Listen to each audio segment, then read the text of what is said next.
Hello दोस्तों, स्वागत है आपका अपने यूट्यूब चैनल एग्ज़ाम साइट में। आज हम बात करेंगे सौरमंडल की। उससे पहले आप लोगों से सभी से गुजारिश है, कृपया चैनल को लाइक करें, सब्सक्राइब करें और कमेंट करें। और कोई भी सुझाव है तो कृपया कमेंट करके अवश्य बताएं। चलिए शुरू करते हैं। प्रश्न नंबर 1। सूर्य के चारों तरफ परिक्रमा करने वाले छोटे आकाशीय पिंड को क्या कहते हैं? ऑप्शन पढ़ेंगे। ऑप्शन नंबर 1 ग्रह, ऑप्शन नंबर 2 उपग्रह, ऑप्शन नंबर 3 क्षुद्र ग्रह, ऑप्शन नंबर 4 पुच्छल। चलिए क्या होगा इसका सही जवाब? इसका सही जवाब होगा ग्रह। चलिए प्रश्न नंबर 2। ग्रहों के गति का नियम किसने प्रतिपादित किया? चलिए बताइए। ऑप्शन पढ़ेंगे। Option number 1 Newton, option number 2 Kepler, option number 3 Copernicus, option number 4 Galileo. चलिए क्या होगा इसका सही जवाब? इसका सही जवाब होगा केपलर। केपलर ने ही ग्रहों की गति का नियम प्रतिपादित किया या बताया। चलिए प्रश्न नंबर 3। सौरमंडल में कितने ग्रह हैं? पूरा टॉपिक आज का सौरमंडल पर ही निर्भर है, क्योंकि सौरमंडल के प्रश्न आपको किसी न किसी टेस्ट सीरीज में या पेपर में आपको ज़रूर मिलते हैं। आता कम है, संभावित प्रश्न इसके आने की संख्या कम रहती है, पर यह है कि ज्योग्राफी का कुछ प्रश्न है, टॉपिक है, इसको थोड़ा पढ़ लेते हैं। ऑप्शन पढ़ेंगे। Option number 1 8, option number 2 9, option number 3 10, option number 4 11। क्या होगा इसका सही जवाब? इसका सही जवाब होगा 8। ऑप्शन नंबर 1 का 8 सौरमंडल में ग्रह हैं। चलिए जो क्रमबद्ध इस प्रकार होंगे, नोट कर लीजिए आप लोग। बुध क्रमबद्ध तरीके से हैं। एक बुध, शुक्र, पृथ्वी, मंगल, बृहस्पति, शनि, अरुण, वरुण, ये 8 ग्रह हैं जो क्रम से लगे हुए हैं। चलिए अगला प्रश्न। प्रश्न नंबर 4। सूर्य के संगठन में सहायक गैस हैं। किन किन गैसों का निर्माण है? चलिए ऑप्शन नंबर 1 ऑक्सीजन और carbon dioxide, option number 2 helium और ऑक्सीजन, ऑप्शन नंबर 3 हीलियम और नाइट्रोजन, ऑप्शन नंबर 4 हाइड्रोजन और हीलियम। सही जवाब बताइए सभी लोग। इसका सही जवाब होगा हाइड्रोजन और हीलियम का ही मिश्रण है या सहायक गैस के रूप में है। बढ़ते हैं अगले प्रश्न की तरफ। प्रश्न नंबर 5। सूर्य के सबसे दूर कौन सा ग्रह है? सबसे अधिकतम दूर कौन है? ऑप्शन पढ़ेंगे। Option number 1 Pluto, option number 2 बुध, ऑप्शन नंबर 3 शुक्र, ऑप्शन नंबर 4 वरुण। क्या होगा जवाब इसका? इसका सही जवाब होगा वरुण, जो कि सबसे दूर स्थित ग्रह है, और सबसे नज़दीक बुध और सबसे दूर वरुण। इस टाइप के प्रश्न काफ़ी बनता है कि सबसे नज़दीक और सबसे दूर। चलिए प्रश्न नंबर 6।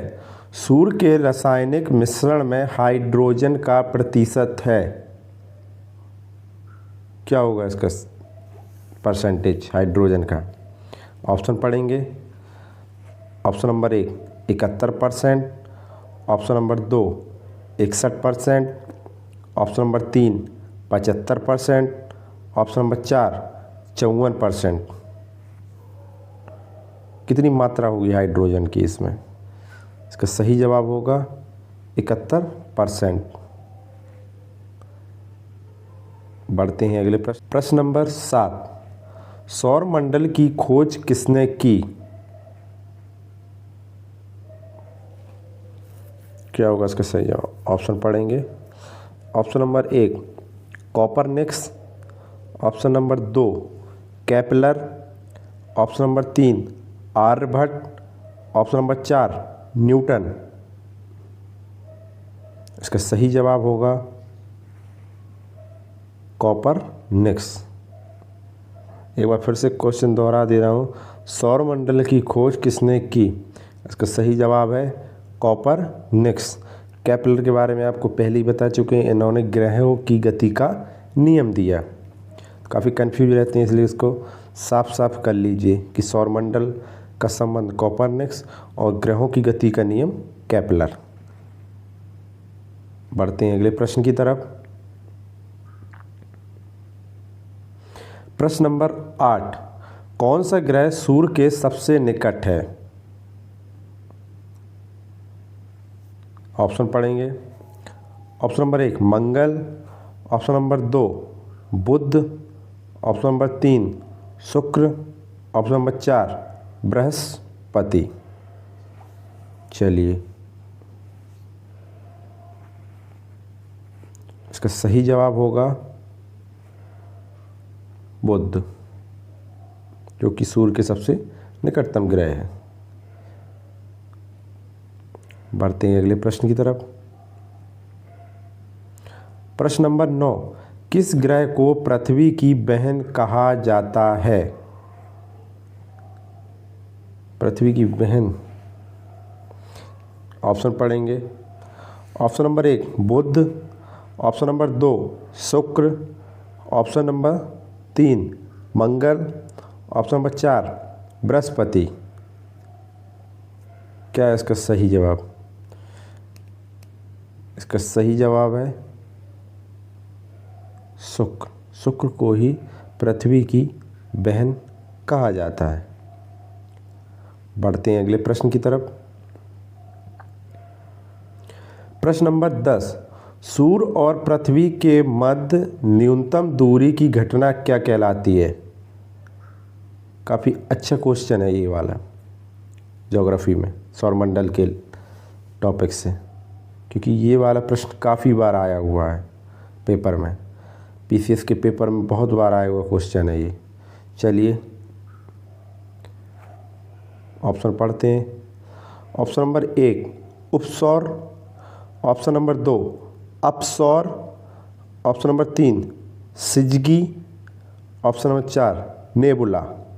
चलिए, न्यूनतम दूरी की जो घटना है उसे क्या कहेंगे? क्या होगा इसका सही जवाब? इसका सही जवाब होगा उपसौर। उपसौर घटना है जो सूर्य और पृथ्वी की जब दूरी बहुत ही न्यूनतम हो जाती है, उस घटना को उपसौर घटना कहते हैं। सीधा सीधा याद कर लीजिए आप लोग, पेपर में डायरेक्ट रखा हुआ मिलेगा ऐसा प्रश्न। बढ़ते हैं अगले प्रश्न की तरफ। प्रश्न नंबर 11, किस ग्रह को शाम का तारा कहा जाता है? ऑप्शन पढ़ेंगे। ऑप्शन नंबर 1 मंगल, ऑप्शन नंबर 2 शुक्र, ऑप्शन नंबर 3 पृथ्वी, ऑप्शन नंबर 4 बुध। इसका सही जवाब होगा शुक्र को ही शाम का तारा कहा जाता है। प्रश्न नंबर 12, पृथ्वी की उपसौर की घटना किस महीने होती है? क्वेश्चन को थोड़ा सा घुमाया हुआ है। इसके पहले वाले क्वेश्चन में कुछ और पूछा था, इसमें थोड़ा सा अंदर का पूछ लिया है, उसके महीने के पूछ लिया है कि यह घटना किस महीने में घटित होती है।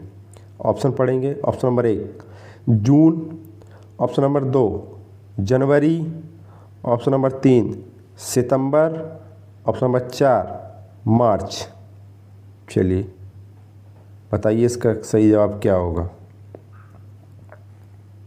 इसका सही जवाब होगा जनवरी। चलिए बढ़ते हैं अगले प्रश्न की तरफ। प्रश्न नंबर 13, पृथ्वी का प्राकृतिक उपग्रह है। काफ़ी डिमांड वाला क्वेश्चन है ये। ऑप्शन पढ़ेंगे। Option number 1 Rohini, option number 2 चंद्रमा, ऑप्शन नंबर 3 मंगल, ऑप्शन नंबर 4 शुक्र। क्या होगा इसका सही जवाब। पृथ्वी का प्राकृतिक उपग्रह, इसका सही जवाब होगा चंद्रमा। पढ़ते हैं अगले प्रश्न की तरफ। प्रश्न नंबर 14, पृथ्वी पर दिन रात की अवधि समान होती है। कब होती है ये बताना है। ऑप्शन पढ़ेंगे, ऑप्शन से समझ में आएगा। ध्रुवों पर, ऑप्शन नंबर 2 भूमध्य रेखा पर, ऑप्शन नंबर 3 मकर रेखा पर, ऑप्शन नंबर 4 कर्क रेखा पर। इसका सही जवाब बताइए कि दिन रात की अवधि कब समान होती है। इसका सही जवाब होगा भूमध्य रेखा पर। क्या होता है कभी कभी प्रश्न पढ़ के हमें समझ में नहीं आता है, अगर जब उसके चारों ऑप्शन हम लोग देख लेते हैं तो हमारे कुछ समझ में आने लगता है कि नहीं भाई ये वाला ऑप्शन नेगलेक्ट कर दो, नहीं ये वाला ऑप्शन नेगलेक्ट कर दो। फिर बचते हैं कुछ 2 ऑप्शन, उन्होंने कहा इसमें क्या है। तो क्या है कि हम लोग कुछ गैस लगा सकते हैं कि नहीं ये होगा। तो ऑप्शन ध्यान से सुना करें और पढ़ा करें। बढ़ते हैं अगले प्रश्न नंबर 15, सूर्य और पृथ्वी के मध्य अधिकतम दूरी होती है। इससे पहले हम लोग 2 प्रश्नों में हमने क्या बात की कि न्यूनतम दूरी कब घटित हुई, किस माह में हुई। अब प्रश्न को थोड़ा घुमाया है, इसमें पूछा गया कि अब अधिकतम दूरी कब होती है। हल्का सा प्रश्न वही है। ऑप्शन पढ़ेंगे। ऑप्शन नंबर 1 4 जुलाई, ऑप्शन नंबर 2 30 जनवरी, ऑप्शन नंबर 3 22 सितंबर, ऑप्शन नंबर 4 23 मार्च। चलिए क्या होगा इसका सही जवाब। इसका सही जवाब होगा 4 जुलाई। 4 जुलाई को ही अधिकतम दूरी होती है सूर्य और पृथ्वी के मध्य। तो आप लोग को ये दोनों क्वेश्चनों को बिल्कुल याद करके रखना है कि कब न्यूनतम में आएगा, कब अधिकतम में आएगा। प्रैक्टिस से काफ़ी मदद होगी अगर इस चीज़ की प्रैक्टिस करेंगे आप लोग। बढ़ते हैं अगले प्रश्न की तरफ। प्रश्न नंबर 16, कौन सा ग्रह हरे प्रकाश को उत्सर्जित करता है। ऑप्शन पढ़ेंगे। Option number 1 Brihaspati, option number 2 शुक्र, option number 3 Arun, option number 4 Varun. क्या होगा इसका सही जवाब। हरे प्रकाश को उत्सर्जन, इसका सही जवाब होगा वरुण। वरुण। चलिए ये वाला जो प्रश्न भी काफ़ी आने की संभावना होती है, काफ़ी पूछा गया है ये हरे प्रकाश को। बहुत बार हमने इस प्रश्न को देखा है पेपरों में एग्ज़ाम के टाइम पे। पढ़ते हैं अगले प्रश्न की तरफ। प्रश्न नंबर 17, सी ऑफ ट्रैंक्विलिटी कहाँ पर है। चलिए ऑप्शन पढ़ेंगे। ऑप्शन नंबर 1 पृथ्वी, ऑप्शन नंबर 2 सूर्य, ऑप्शन नंबर 3 चंद्रमा, ऑप्शन नंबर 4 जुपिटर। चलिए क्या होगा इसका सही जवाब। इसका सही जवाब होगा चंद्रमा। प्रश्न नंबर 18, डायमंड रिंग की घटना होती है। कब होती है घटना। ऑप्शन पढ़ेंगे।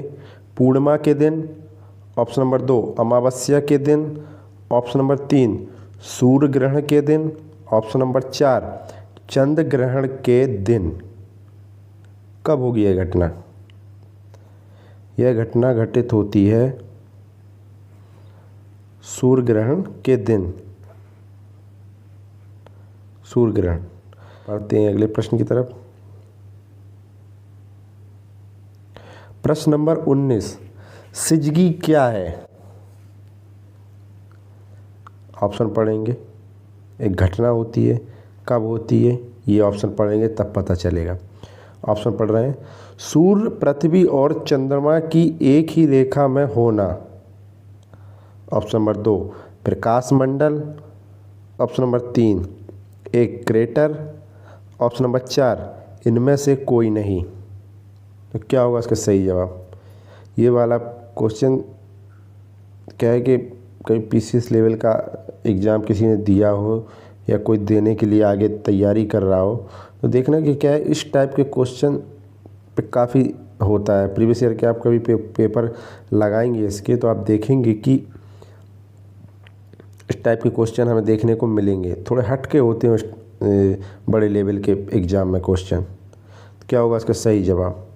इसका सही जवाब होगा सूर्य, पृथ्वी और चंद्रमा की एक ही रेखा में होना। यह घटना सिजगी कहलाती है। प्रकाश मंडल सूर्य से संबंधित है। एक क्रेटर, क्रेटर क्या होता है? ज्वालामुखी के ऊपर का जो एक भाग होता है क्रेटर की तरह बन जाता है। एक ऐसा एक किसकी आपको आकृति समझाएं कि जैसे एक मान लीजिए कटोरी होता है, कटोरी के नीचे का हिस्सा जो ऐसा बन जाता है कटोरा टाइप का, ऐसी एक आकृति बन जाती है, यही क्रेटर कहलाता है। चलिए प्रश्न नंबर 20, तैरता हुआ ग्रह किसे कहा गया है? ऑप्शन पढ़ेंगे। Option number 1 Shani. Option number 2 शुक्र। ऑप्शन नंबर 3 मंगल। ऑप्शन नंबर 4 बुध। क्या होगा इसका सही जवाब? इसका सही जवाब होगा शनि। इसका शायद याद करने का आपको एक हम तरीका भी बता दे रहे हैं कि क्या होता है कि शनिवार के दिन घरों में आपने देखा होगा कि तेल मांगने वाले आते हैं कि तेल चढ़ा दो, तेल चढ़ा दो। तो हम लोग जो तेल चढ़ाते हैं तेल में क्या होता है, कोई भी चीज़ डालो तो वो तैरती है, वो डूबती नहीं है। इसलिए शनि को तैरता हुआ ग्रह कहा गया है। ऐसा एक लॉजिक लगा दिया गया है कि थोड़ा आदमी को याद रहे। चलिए इसी के साथ हमारे प्रश्न समाप्त होते हैं। मिलते हैं अगली वीडियो में। और वीडियो समाप्त करने से पहले आप लोग से एक बार फिर से गुजारिश है कि कृपया चैनल को सब्सक्राइब करें, लाइक करें, कमेंट करें और जो भी अपना सुझाव है वो कमेंट में लिख कर दें। तब तक के लिए नमस्कार।